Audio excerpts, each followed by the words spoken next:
So naa na pud tay tubagon mga higala ug maigsuon nga usa sa mga komento sa tong higala nga membro sa Iglesia ni King Kong.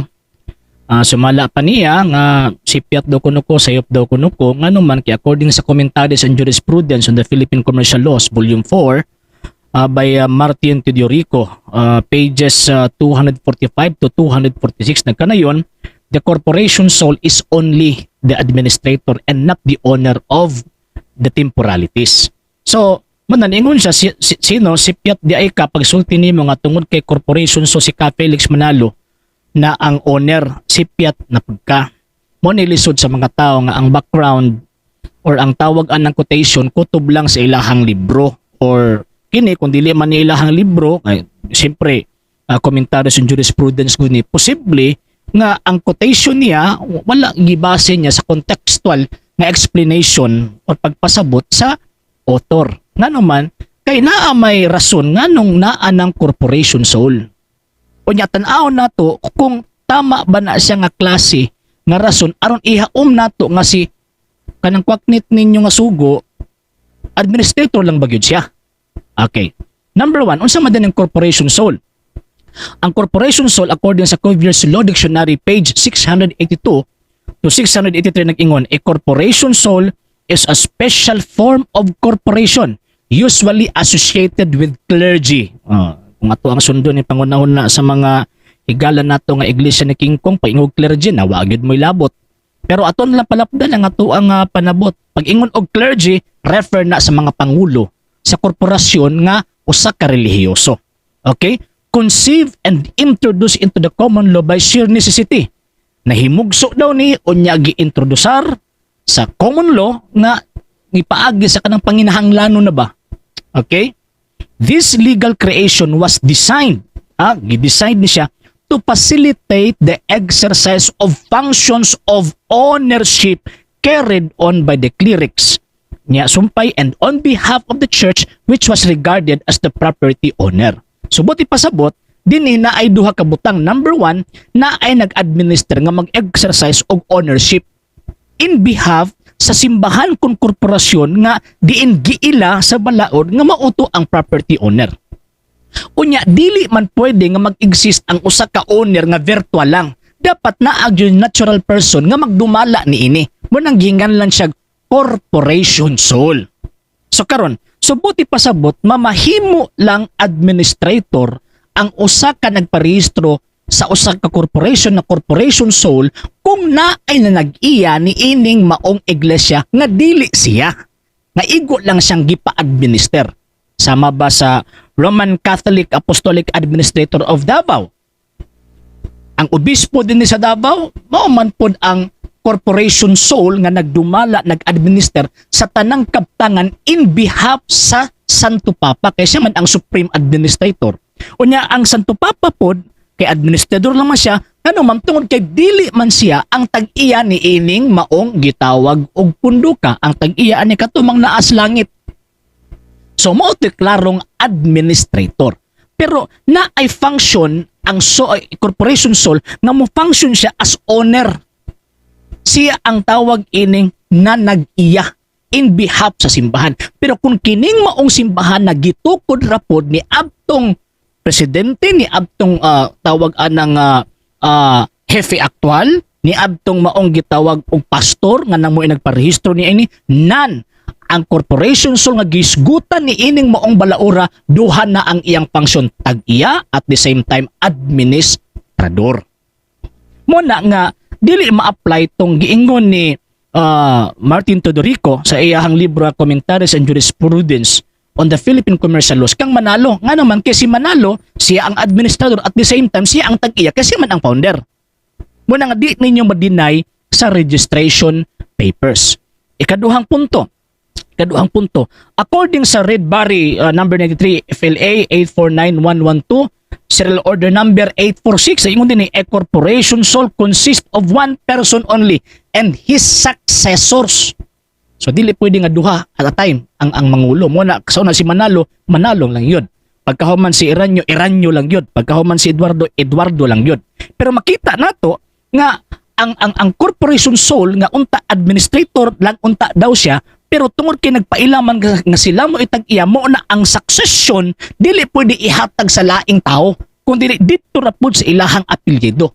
Unya usa na kapag supak sa gitawag og reglamento or balaod or pagsabot sa corporation sole nga naman kay ngon pa dinhi it can also be said that while it is true that the church properties could be administered by natural persons, problems regarding succession to said properties cannot be avoided to rise upon his death. Through this legal fiction, however, church properties acquired by the incumbent of a corporation sole pass by operation of law upon his death, not his personal heirs. So dili niya pwede mapasa sa iyang tagapagmana. Question, si kuan ba si kining kwaknit ba ninyo nga gitawag og sugo? Wala ba si katuyuan nga ipasa iyang tagapagmana nga mao ang iyang anak? Gani before namatay ng inyong kwaknit nga tawag ining sugo, gihimo ng deputy executive minister si Iranyo. Sa wala pa namatay si Iranyo, gihimo na pong deputy executive minister si Eduardo Manalo. So nagpasabot nga ang maong office is intended only for that apelyido, that pamilya. So kining giingon dinhi ni Attorney Martin Teodorico, corporation sole is only the administrator, dili ni ma-apply kang Manalo. Kining gisulti niya ma-apply ni sa kaso sa mga corporation na giparehistro sa Securities and Exchange Commission nga diin naa sa simbahang Katolika. Nga naman kay simbahang Katolika sa kunang giingon naa may leader, naa may gitawag og labaw.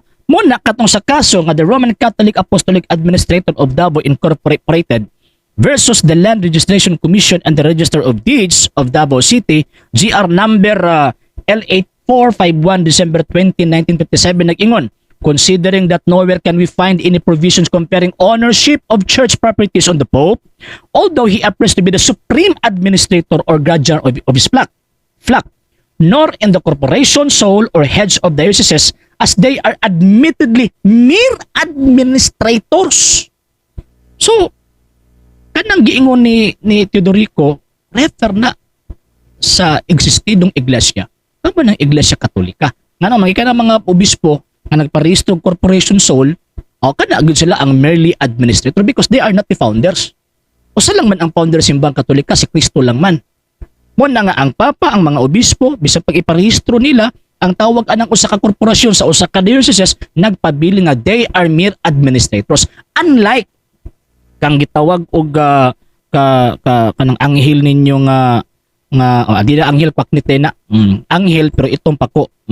Kanang kwaknit ninyo nga gitawag og sugo, siya ang administrador at the same time siya pud ang founder.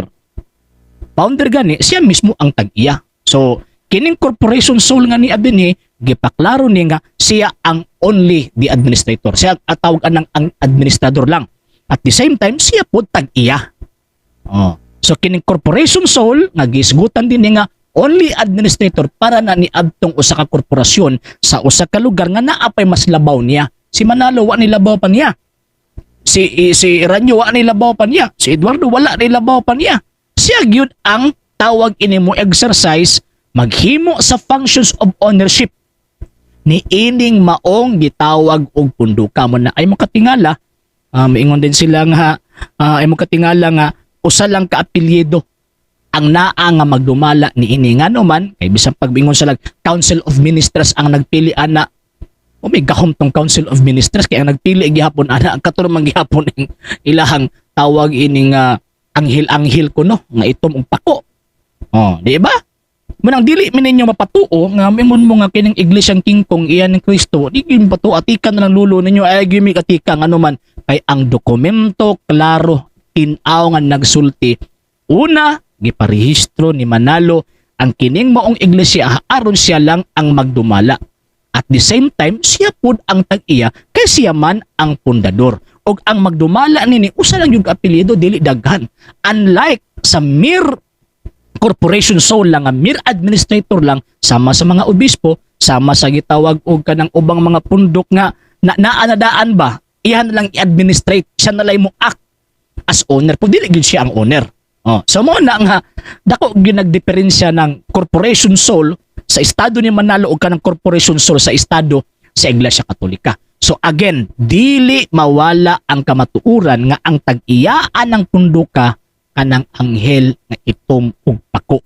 Siya may tag-iya, iparehistro niya as unipersonal corporation nga naman kay dili niya gusto nga ipasa og lain ang maong katungdanan or pagdumala nga naman kay family owned church good ni. Dili good na iya ni Kristo. Man ay kamong mga tawag ini nga nagasubaybay nining ato ang programa, ilang subscriber, ilang ako mga subscriber nga more or less hapit na ta 500 sa ko ang dali Catholic Apologist is hapit na ta mamahimong 700 pohon. Ay mong pailad ana nila nga naman kay bisan pagkapilan ang kutlog balaod nagpabilin ang kamatuoran na ang tag-iyaan ng punduka kanang anghel nga itom ug pako. Unya prueba ng unipersonal corporation kay dili niya gusto nga ipasa ang katungdanan ngadto sa lain didto ra gyud sa iyahang kaugalingong pamilya. So next video ako na patungtubagon tong giingon niya nga katong sa to kining kabi sa aktual nya pagkauman ingon na siya pagtuon naging Spanish kataak lang gani ka Google Translator mingon na dayon ka pagtuon og Spanish. Sige, atangin ninyo na ang sunod na kong video. Alang sa mga dugang videos and informations, just click like, subscribe, then click the notification bell for more updates.